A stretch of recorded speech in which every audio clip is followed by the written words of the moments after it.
topics and opinions expressed in the following show are solely those of the host and their guests and not those of W4CY Radio, its employees, or affiliates. We make no recommendations or endorsements for radio show programs, services, or products mentioned on air or on our web. No liability, explicit or implied, shall be extended to W4CY Radio or its employees or affiliates. Any questions or comments should be directed to those show hosts. Thank you for choosing W4CY Radio.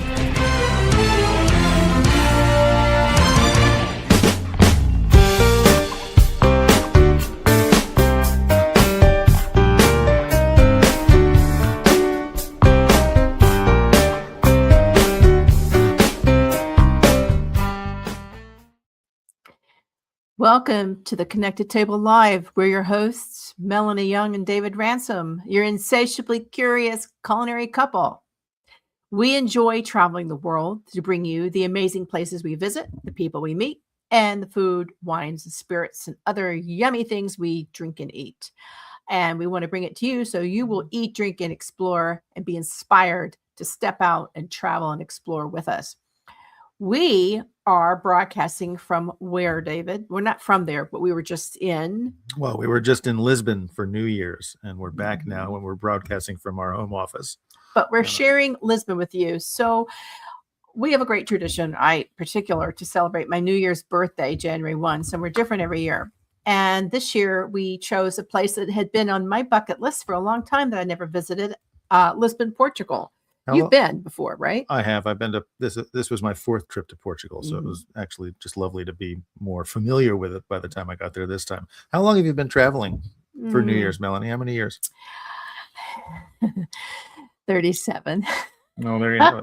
37 wonderful years. That's all I'm going to say. A long time, over 3 decades. And I keep a diary of every trip and experience. And those diaries have traveled with me from home to home, as you know, David, because I've packed them up. And I've moved them.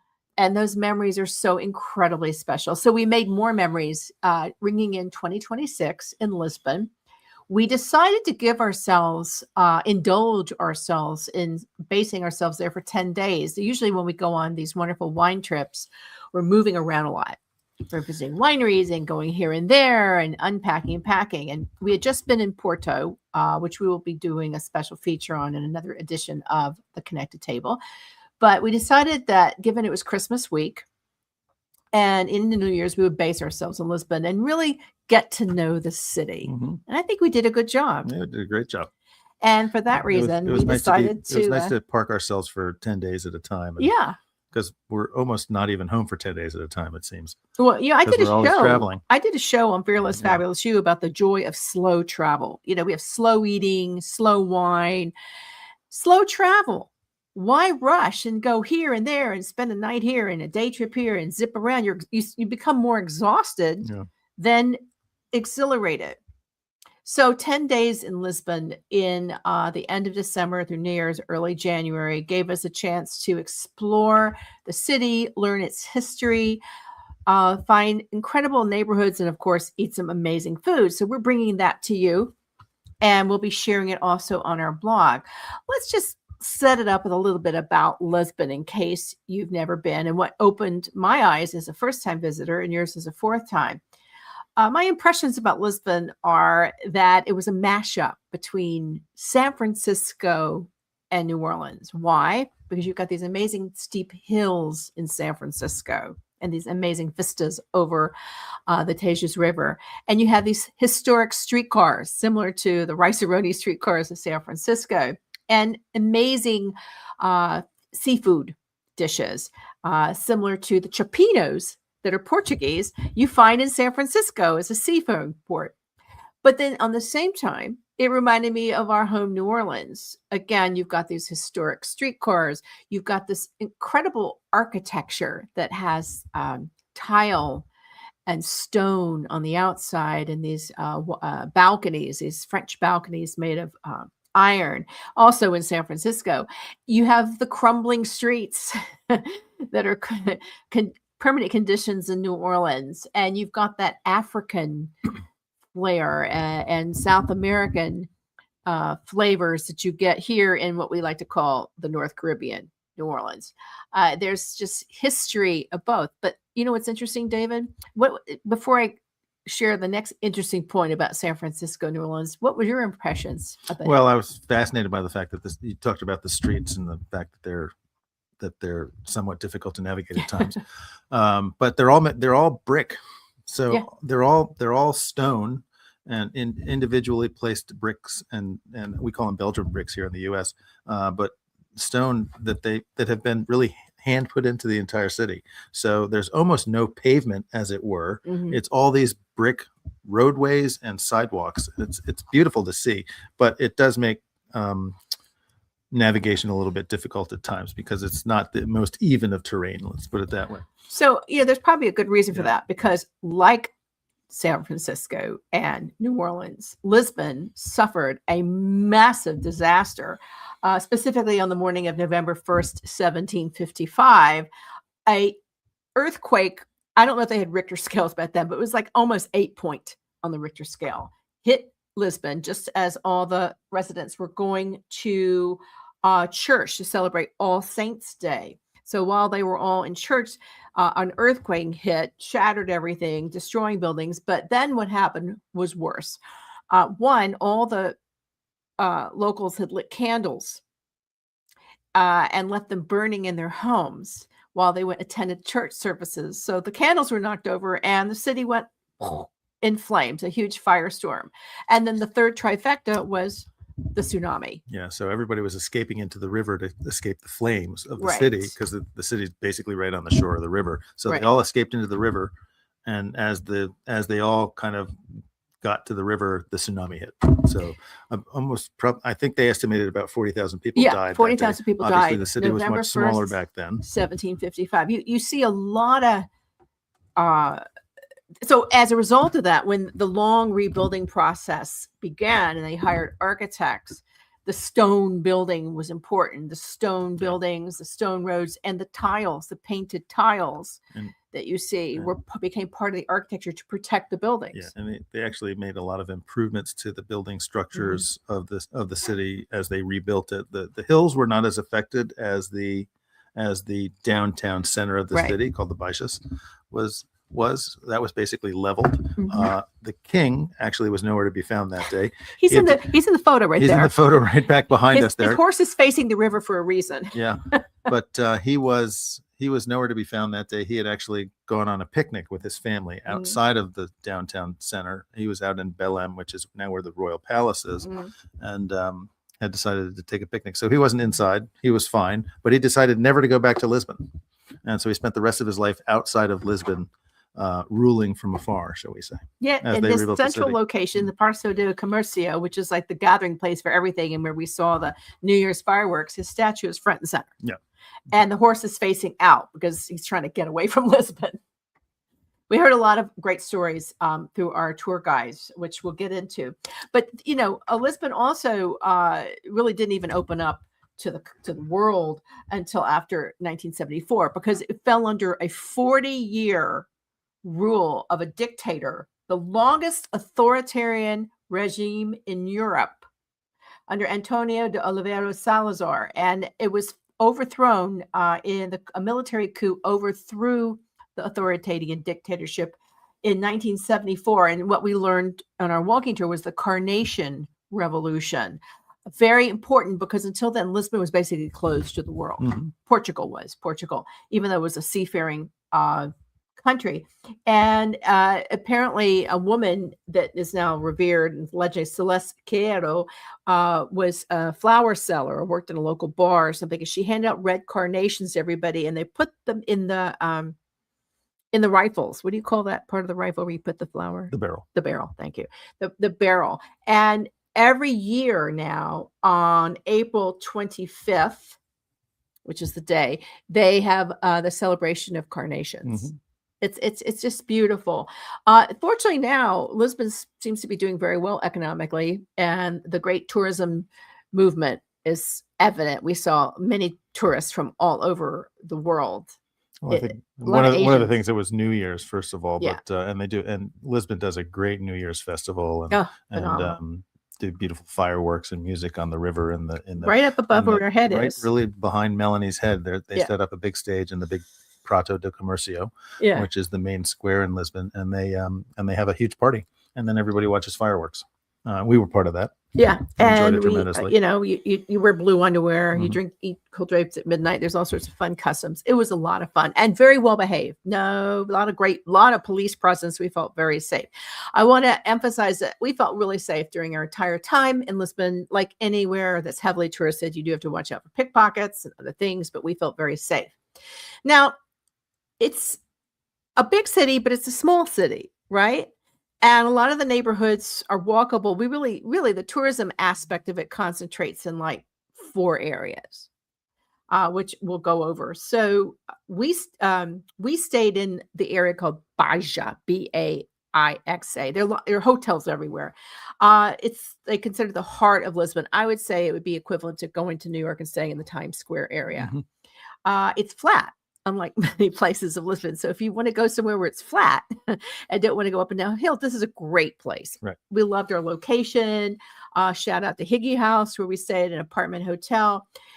There's wide streets. Many don't have automobiles, so you can just walk. A lot of stores and restaurants. And it's next to probably one of my favorite neighborhoods, which is the oldest in Lisbon, called Alfama. Now, it's interesting. When I was researching hotels, we almost stayed in Alfama. I would not recommend it because it is so hilly and there's so many narrow streets. It's like a maze of narrow streets deliberately so that invaders could not find their way into the streets, we learned. That's one of the things we learned, yeah. Yeah. Because Lisbon has been invaded a couple of times. Oh, yeah. And Yes. you can't invade Alfama. Over the eons. Yeah. So Alfama and nearby Moreira are two very neighborhoods. They're very old. Alfama is known for having a Jewish community. We saw some old synagogues, whereas Moreira is a Muslim community, which is also interesting because it's a very multicultural area here. It's also the birth of where fado, the very soulful music, was there. A mournful music was, obviously for a long time, the Lisbon residents had lots to mourn, whether they were being bombarded by a hurricane, flood, or tsunami, or fire. There were all the women who were mourning the men they lost at sea when they went out and maybe didn't return. So this music is often played. It's very somber in small eateries that they call tasca, which is equivalent of a tavern, where you can get very affordable, more traditional food at really reasonable prices. So that's Alfama, and you gotta have good walking shoes. And we do recommend a guide. We did a free walking tour. We booked through booking.com, which was where we booked our hotel. Kate was our guide. She lives in Alfama. She gave us a list, which we'll be sharing toward later in the show, some of everybody's recommendations. It is so, you pay what you want. You tip the guide. We highly recommend it. What were your impressions of Alfama and Moreira? Oh, I loved them. I wouldn't want to stay there because it's super hilly and the streets are narrow and very difficult to navigate. However, and again, those bricks that they're paved with, but it's a beautiful area. That's where the main cathedral is. Yes. Of Lisbon. So it's not down in the center of the city. It's up on the hill overlooking the city. Right. And we actually didn't go in, but it's quite a nice cathedral, they say. And it's a beautiful area. It's small, intricate streets and incredible and a views. couple of different neighborhoods within it, but it's a beautiful area. And a lot of people go there to see the nightlife and go to the shops and stores and buy things, etc.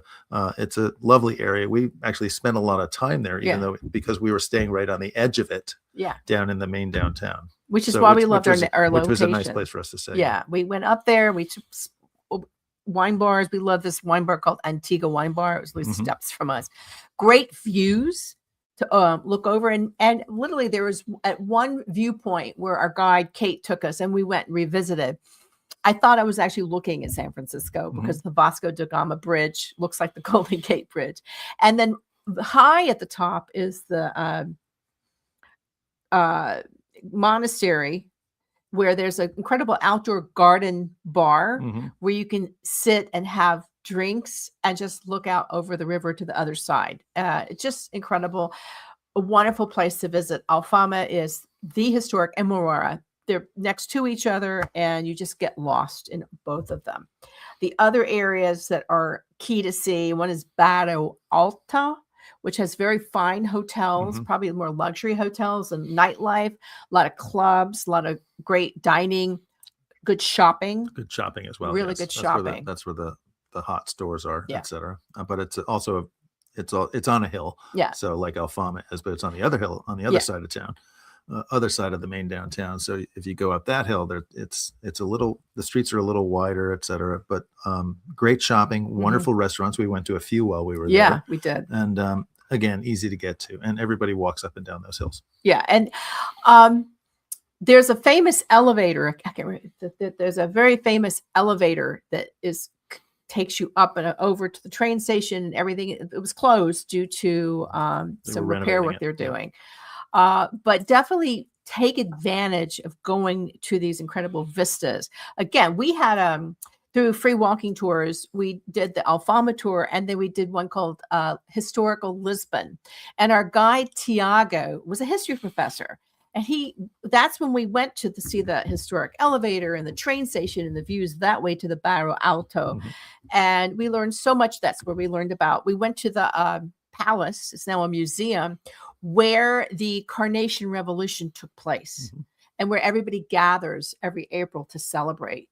And I honestly think if we had not taken those walking tours, which are also very good exercise, 2.5 hours of uphill walking, we probably wouldn't have seen it ourselves. Yeah, but we learned a lot that you never would see in the guidebook. Yeah. As well. So yeah.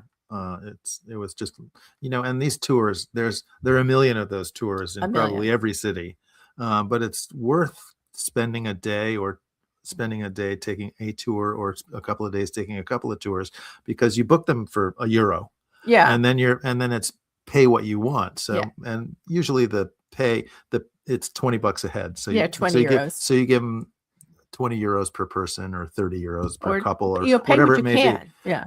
And because that's how they make their money. It's 2.5 hours. I mean, you get a value for this. And they give you a lot of information, and you cover a lot of ground, and it was well worth the time. Yeah. And the money spent to attend these tours. And we gave both of our guides great reviews, and they gave us, which we're going to share with you, some places they like to go, that we all like to find those insider local places. Well, we have some now for you. As a matter of fact, after that tour was over, we looked at the list and said, well, we're having lunch. Oh, we went to one of the places that he suggested. Exactly. And it was so fabulous. It was a lot of fun. Yeah. So the other neighborhood, it's further out. So it's a cab ride, which we'll get to the transportation options. It's called Belém.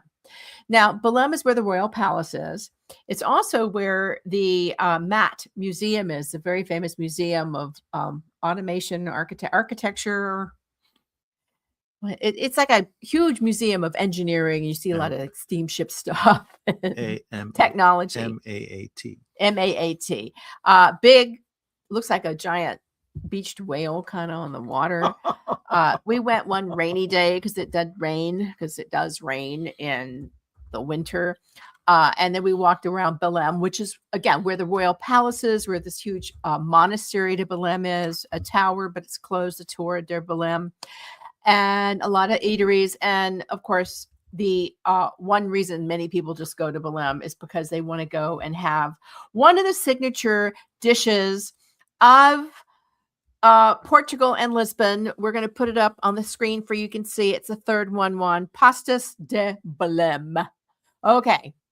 There's a whole story behind this. First of all, we learned egg pastries are a big deal in Portugal because, up in Porto, we learned it was probably because they used the egg whites to fine the wines. So there's a million versions of pastéis. Yeah. And most of them are called pastéis de nata. Right. So they call them just natas. Yes. And one of our guides said, if you're trying to find the perfect one, you just do as much research as you can and have as many of them as you can before you leave Lisbon, because everybody eats them. They're delicious. And but the original is the Pastéis de Belém from 1837, right? Which was created in Belém by the bakery that supplied yolks by the nuns of the convent. So the story goes, there was a convent in Belém, because there's a royal palace and a big monastery. I referred to the monasterio there. It's huge monasterio.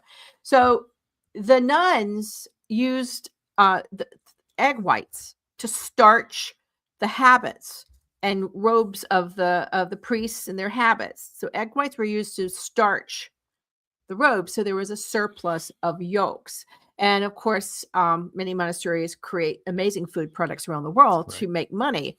So they made pastries, and the surplus eggs were repurposed to make very many pastries. But the one that has become legendary is the Pastel de Belém, where it's only called Pastel de Belém in Belém. Otherwise, it's Pastel de Nata. And it's basically a custardy egg custard in a tart with burnt top, as you can see. And the original version dates to 1837. The family that runs this basically took over making these egg custard pastéis de Belém from the nuns and took over the process and the recipe and have been making it ever since 1837. It's still family run. And I think only 3 people have the recipe. Exactly. I mean, it's as quiet as... So it's like Coca-Cola. Yeah.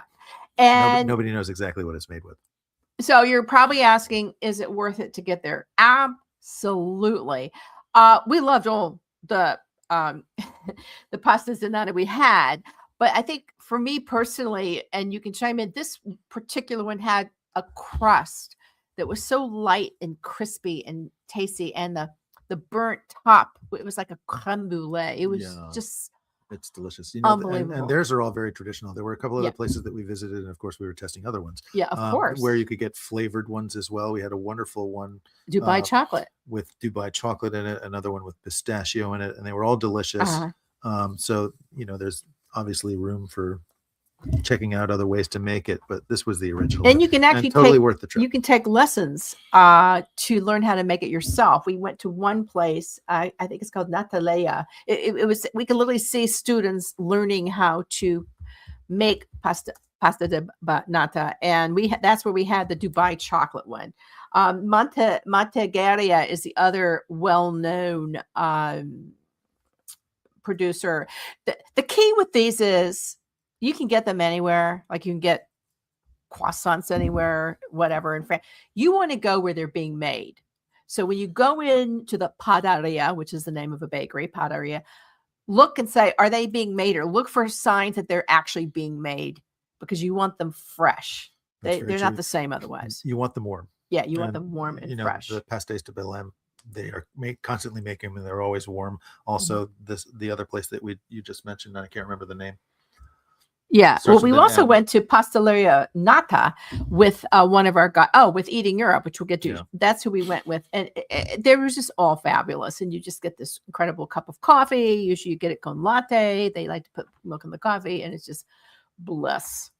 So that's Belém. We also ate at, what was Belém 208, a nice little restaurant there. So there's other things to do besides get the Pastéis Belém and the Mat Museum. So that's it's like an Uber ride to get there. Which now let's just quickly, we talked about key neighborhoods.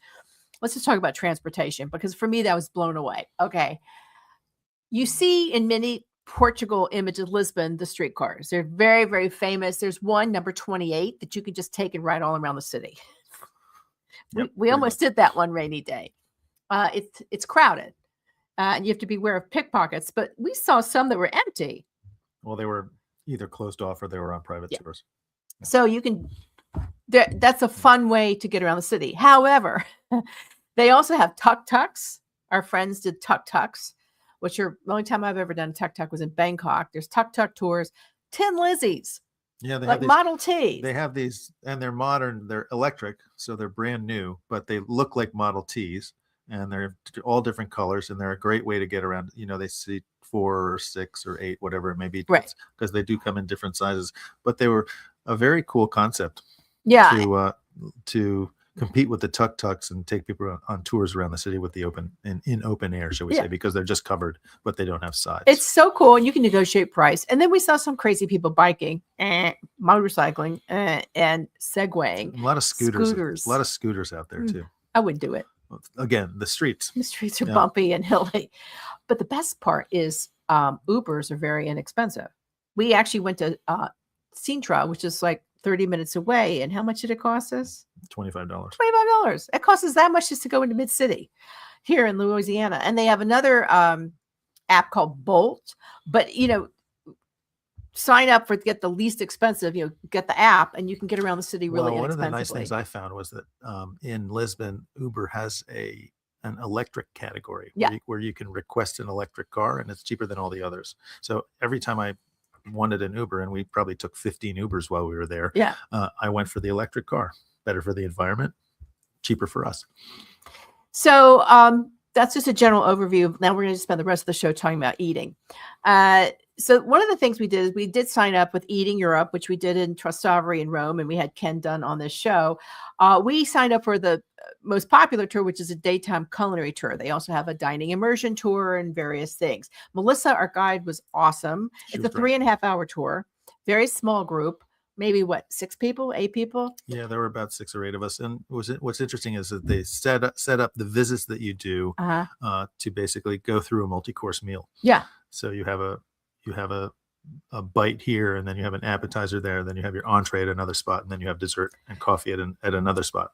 Of course, it was the Pastel de Nata. Yeah. So I'm going to tell you what we ate. And the great thing is Melissa was very informed. We got a little history lesson everywhere we went. And it was mainly in Alfama and Marera. Again, history. And she had wine. I complimented Ken Dunn and his team on this because wine was served, Portuguese wine, every course. And Portugal has a wide variety of wines, and we drank several types. So our first was Gingina Popular for chorizo, a bombero, and Bafana. Okay, Bafana. That was a tiny little place. Bafana is like a snack. It's basically slow roasted porks in herbs and white wine, thinly sliced on bread. Yeah, it's Lisbon's answer to the grab and go sandwich, shall we say? Yeah. There's a lot of little places that just make Bafana. They may be a little hole in the wall, and there's a line outside. Shop fronts. Yeah, and if there's a line out front of local people, that is probably a good Bafana. But it's just sliced pork on a piece of bread. And this was a hole in the wall. I mean, there was no sign. It's called Gingina Popular.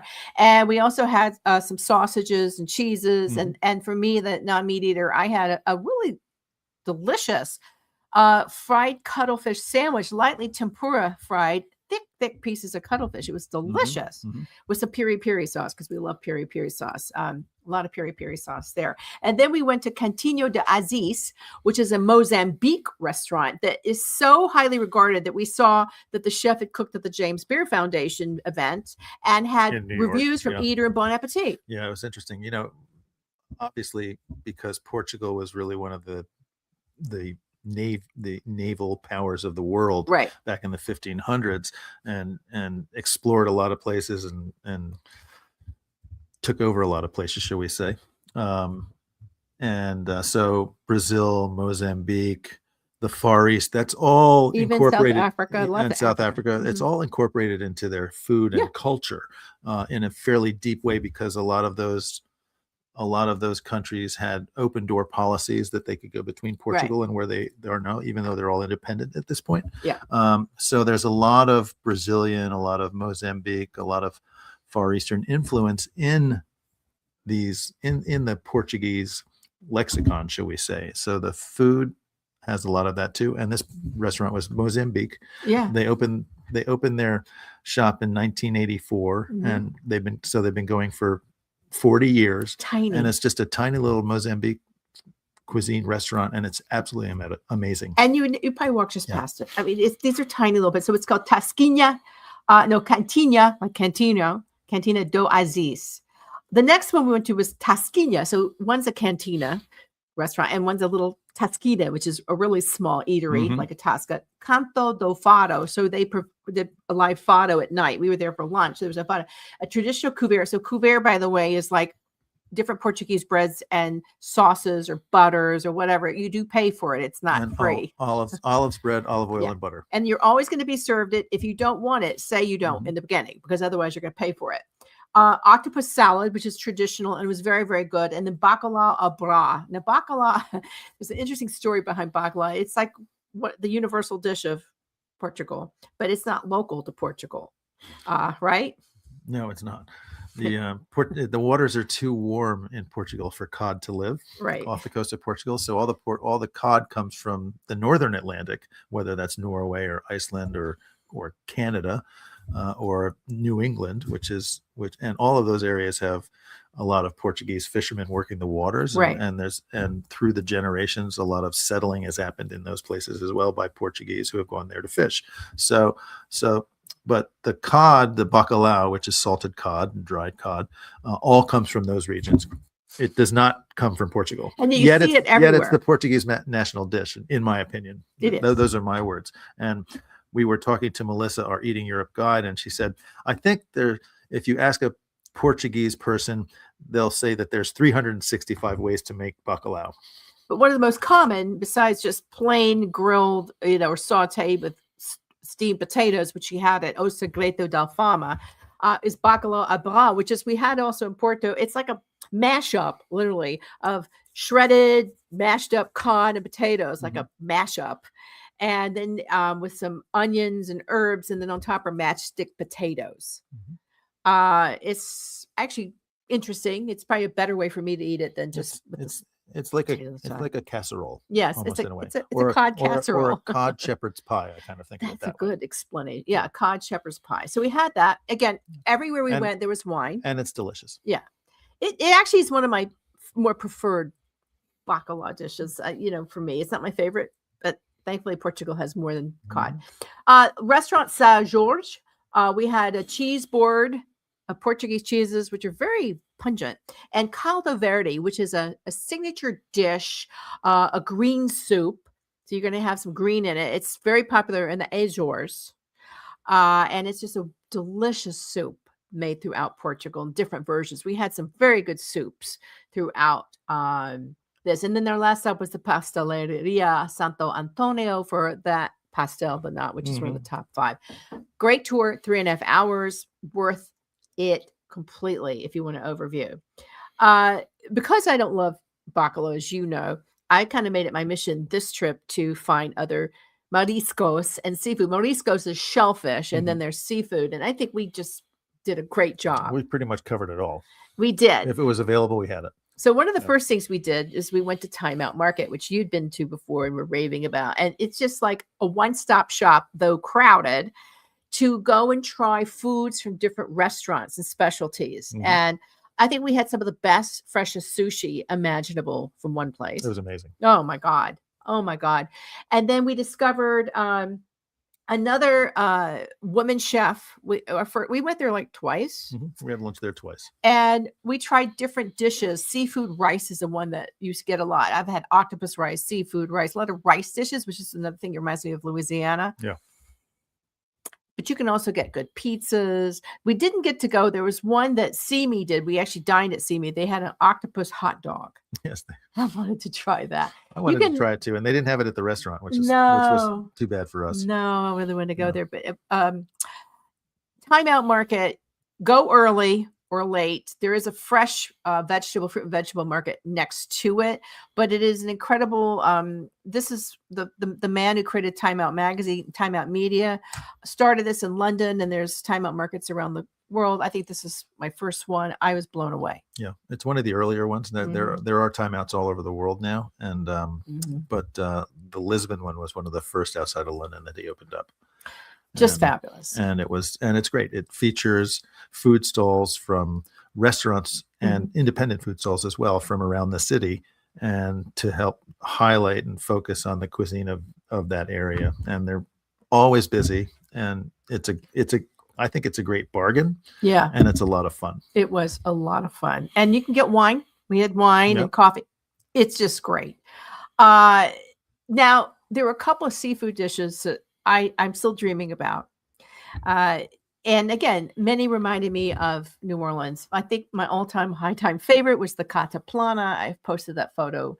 Cataplana is a brass oval dish to cook the seafood stew, which is also called cataplana. Yeah, and it's for those of you who are familiar. We have a picture of it. The first one, Juan, you can put that up. That's a for those of you who are familiar with bouillabaisse from Marseille. Yeah. This is the Portuguese version of that. Unbelievable. I think it's one of the.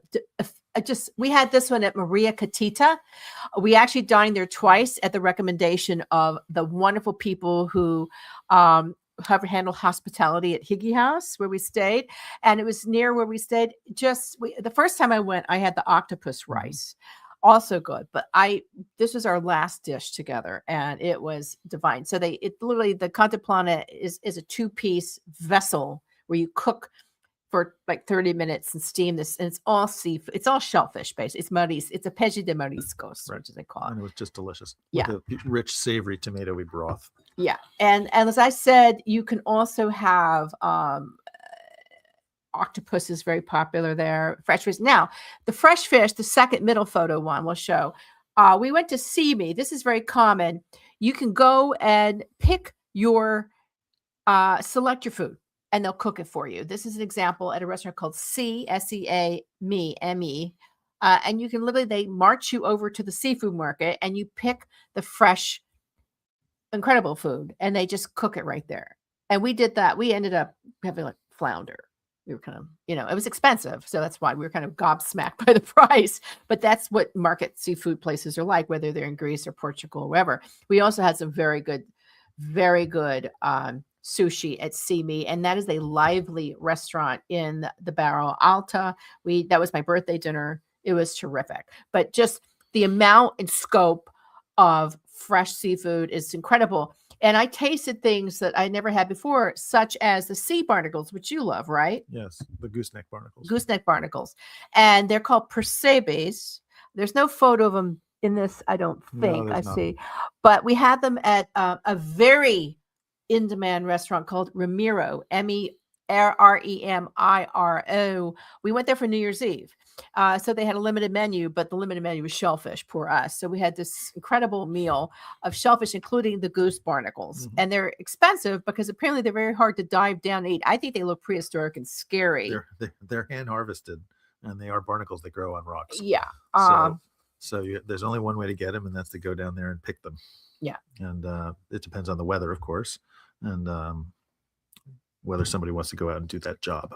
Yeah. So they're not rare, but they are expensive, but they're delicious in my opinion. You didn't like them as much as I did. No. I love them. What's interesting about the photo up on the screen is you can see it tells the origin. So some of these are from the Algarve, Mozambique, Atlantic. Portugal basically is bordered by the sea, the Atlantic Sea, Mm-hmm. north to south. So you're going to have this amazing seafood.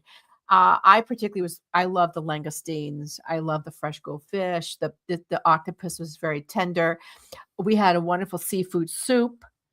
We had at one place, Uma Mariscaria, which our guide Tiago recommended. We had a paella one time and a seafood rice dish the second time. We went to two different locations. Very popular with Asians. I guess the Asian guide must really be saying it's a super popular place. We were the only people who were not Asian in there, but it was called Uma Mariscaria. Just fantastic. And the food was delicious. Yeah, just fantastic. Okay, we can take that photo down, but there's so much more to dining out in Portugal and Lisbon than cod. Yeah.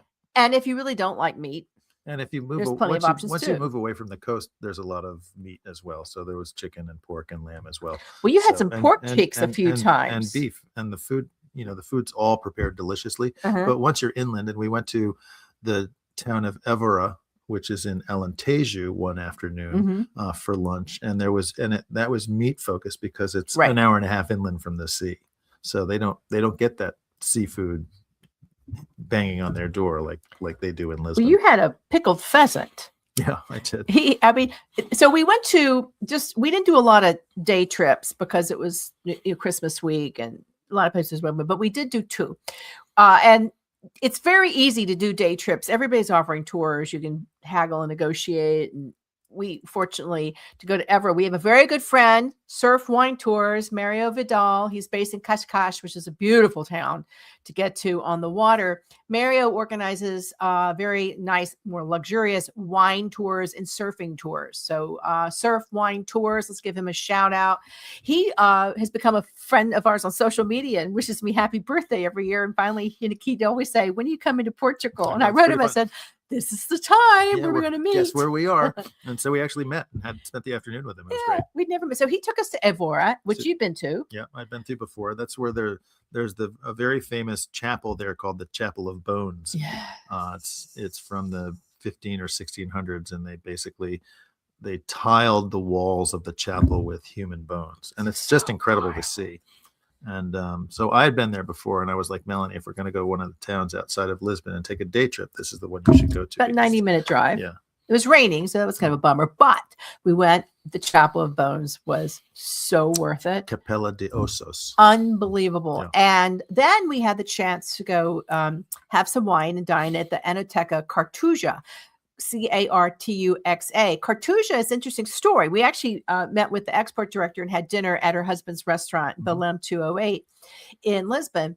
It turns out Cartuja was owned, it's a huge property in Alentejo, and basically was owned by a noble family who both died and left no heirs. And so in their estate, they willed it to create a foundation to benefit the town of Cartuja and the monastery and educational and social service programs. So the wines were very nice. They're available in the United States. And we tasted a few with our meal at the Enoteca, which is in the heart of Evora. But it's a nice story that this one winery basically provides for this historic UNESCO World Heritage Site town called Evora. Yeah, and that was their will was to create that foundation to fund and make wine to fund all the projects and all the charities that are involved with that foundation. It's an amazing story. And the wine, they make 6 million bottles a year. Yeah, it's a big. So there's no lack of wine or funding for what they're trying to accomplish. And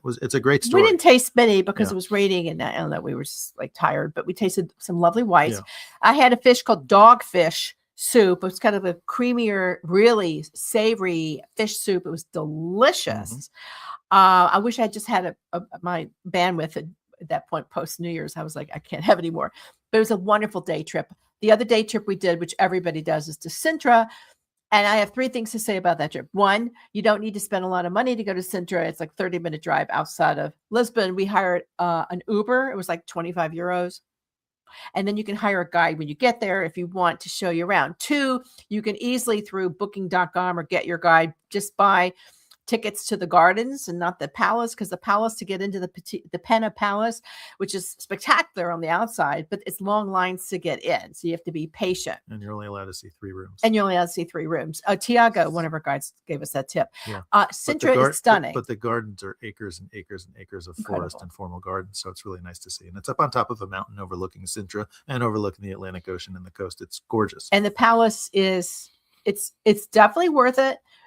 But you must go when it's not raining, because it is a dry day trip for sure. It has its own microclimate also, so it will be chillier. What we learned is the town itself is delightful. And I think we both agreed that when we returned, we would actually spend the night in Sintra. There was lots to do. There was a port tasting room, some wine bars, good restaurants. We had a very good. I had this mushroom soup made from local Sintra mushrooms that just blew me away. Just fantastic. Yeah. Our Uber driver recommended it. Always ask locals. It was interesting because it was about noon when we were driving over, and we said, well, maybe we'll have lunch before we go up to the top of the mountain and see the castle. He goes, well, I've got the perfect restaurant for you. And he dropped us right off at the restaurant as opposed to where we had prepaid to get dropped off at. Right. And he said, so he detoured us and for no extra fee. I think it was called Uncommon or something. It's a chef-driven restaurant. It's Uncommon was the name of the restaurant. Yeah. Fantastic. But again, take it slow. This is not a place to rush and say, oh, I got to check off this place and this place and this. I see that all the time on social media groups I'm on. Like, people just try to rush through their trips and they don't really enjoy it in the same way. Yes, that's so true. It's so true. So we did Sintra. We were blessed. It was our last day. The weather had cleared because in Evora it was raining. I was blown away by the palace. There's a whole history behind it. There's so much to see. It's so colorful. The whole area of Sintra is an outdoor museum with sculptures everywhere. We didn't get to Cascais, which is nearby. Frankly, I would do that on a different day and have a nice lunch there. There's a very famous chef, Jose Aviles, who has a terrific restaurant there we didn't get to. We tried to go to as many restaurants as we could, but we only had so much time and bandwidth. But what I learned is that Lisbon has Michelin-worthy and rated restaurants. You can do that route and you will have an amazing good time. It has historic fine dining restaurants. One that we went to and recommend was Gambrinas. I think it dates to the 1920s. Mhm. It's in a more commercial area of the Baja. I would have walked right past it. It I was mean, the early 1930s, actually. yeah, I would have walked right past this restaurant because it was in 'Cause the it's- middle of all those places where the restaurants have signs and people are trying to get you in, but you walk in and you just feel like you're walking in history. And it was just delightful. And almost all the dishes were prepared tableside. Yeah, Remember yeah. that? It was all Garridon tableside service, Oh, and the wine director Pedro was oh, fabulous. he was fabulous. And, So yeah. was very intuitive and knew what we wanted, and picked some beautiful wines, including a Portuguese Pinot Noir, And it was terrific. which was fabulous. From the Douro, right? Yeah, from the Douro. And we tried really hard to drink local wines. We did green wine from Vinhos Verde. We did we love the Dow whites. We love this Pinot Noir from the Douro, the reds, the Alentejo reds, the Baradas where the sparkling wines are.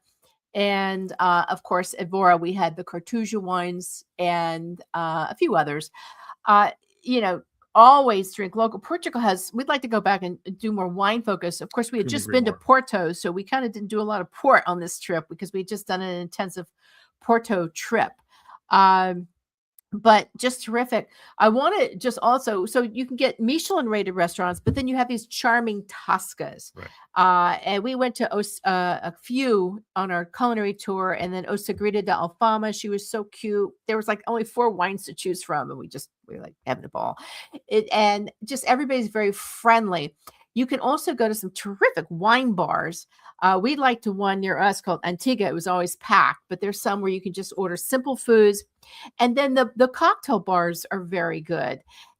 We went to one called Aura, Oura, that was, I still don't know what that neighborhood is. We walked way up. It was New Year's Eve. It was a lot of fun. It was a lot of fun. And our friend Tina, who owns a distillery, said it was one of the best cocktail bars she'd been to. It was very sassy and classy and intimate. It's called Aura, Oura, or something like that. And then the one we love that we have to give a shout out to was Shoes. What was it? Shoes and Booze. Shoes and Booze. Okay, that we did. That we had such a fun night there. It's a dual shoe shop. Mm-hmm. So they actually have shoes on the wall for sale. Handmade, beautiful. And they're all beautiful. And they're handmade. Portugal's very well known for its shoes and leather work. But and then booze, of course. So it's a cocktail bar and music bar wine and wine bar where you can get bites to eat as well. So we actually went there for a drink and ended up staying for dinner and watching the music. They had bossa nova, incredible live bossa nova from Portugal, because in addition to the sad fado music, you're going to get incredible with the beats of bossa nova from Portugal. We had an Alentejo wine, terrific red, with a selection of a pistachio kind of hummus and cheeses, Portuguese cheeses, and I think something else. And Barbara Stein, shout out to her. She was so sweet. She was shaken to the music in the back of the bar. She's the one that runs the place and creates the cocktails, and she's just a lovely woman. Such a great. And then next door, if you really want to have a little more quiet, they have a restaurant next door, and it's owned by a company that the owner owns a winery, a bodega in Alentejo. Right. So all the wines are from him. Right. And the food and the atmosphere and the wine and the cocktails were just delightful. Yeah, it was. I think it was our last night, and it was just great. I have to say, the trip was amazing. I think we covered a lot of ground. We tried a lot of restaurants, from high end to casual to eateries to wine bars to Shoes and Booze and street food, and we still, I don't think, made a dent because there's so much. Thanks to our incredible guides, Tiago, Kate, and Melissa at Eating Europe, they all gave us lists. They gave us lists of where to go, their favorite clubs, their favorite museums, their favorite bars. I'm looking at it now. I just got to figure out how I'm going to compile it into something to share with all of you. But when you travel, connect with locals. Go out. Don't just be a tourist. Be a traveler. Yeah. And don't feel that you have to see everything, because you can always go back. Yeah, you can always go back. And I'm going to say this. We'll be back to Lisbon and to Portugal. We think it's a terrific place to go. I'm so grateful we took the time. Yeah. And I hope, as we wrap up this show, that you're inspired to book the trip, take the soap, and take another bite of something new, because you only live once. So in the spirit of the Portuguese that we connect with, enjoy life. They went through a lot of hardship in history. Mm-hmm. They've come out of it, much like our friends in New Orleans, and they know how to live life to the fullest. And we hope you do too, as you start your 2026. So as always, thank you for joining us. Step outside your comfort zone, eat, drink, and explore on your own, and always with us on The Connected Table. Follow us on The Connected Table on Instagram. Follow our blog, The Connected Table, and always stay insatiably curious. Thank you.